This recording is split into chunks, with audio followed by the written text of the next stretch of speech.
Hello everyone. Man, it's been a while since my last update, so let's just jump right in on the progress I've made over the last 4 months on my game Gradient. I ended up getting a bit burnt out, so I took a break over the last couple of months, because game dev is hard. It's like really hard. Every time I get a new mechanic working, it never fails that something unrelated breaks, and I spend weeks trying to figure it out.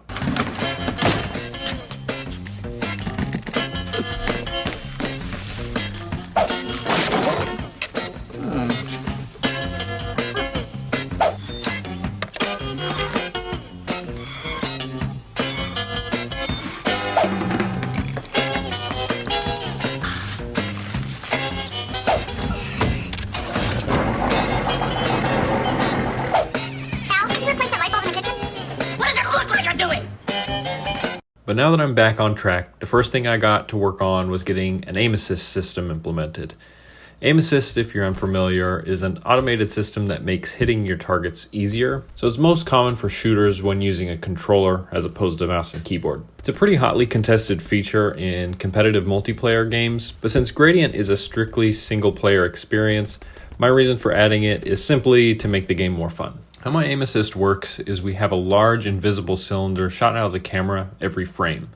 That filters out what it comes in contact with. If that cylinder comes in contact with an enemy, it returns all the overlapping joints in the enemy's rig. Basically, the skeleton that lays out where the character can move. While that is happening, I'm also drawing several circles on screen. The circles are invisible when you play, but I can make them visible for debugging or for this demonstration. When you get an enemy within the blue colored circle, the red crossover starts to drift closer towards the enemy.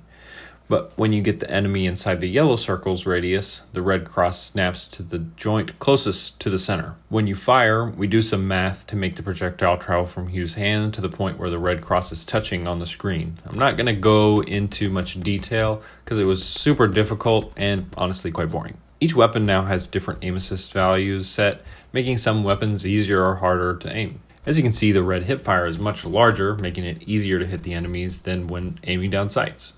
And for yellow sniper, aim assist is very small, forcing you to really aim your shots. Now with aim assist, Hugh just feels stronger and smarter. You get a feeling that Hugh is more often doing what you want him to do, even if you may not be actually aiming precise enough to land a headshot while you're gliding, aiming midair, trying to dodge an enemy's bullet. I'm really happy with how this has turned out and really feel like it's made moment to moment in firefights substantially more fun. On the topic of headshots are now a thing as well. I knew I always wanted crit spots on enemies to reward skilled aiming, but like I said at the beginning, to get this system working, I had to completely rework how projectile damage works. But simply put, I now have volumes designated on different parts of the enemy's body that can return when they're hit. So I just simply feed that information into the damage calculation amount. If the projectile hits an enemy's head, a crit multiplier is added to the damage amount. My plan is to make these devlogs a bit shorter to keep more consistent uploads. These videos always end up taking way more time than I plan out. And so with that being said, thank you all for making it here to the end. If you like this content, please give this a thumbs up and subscribe to keep up to date with my progress.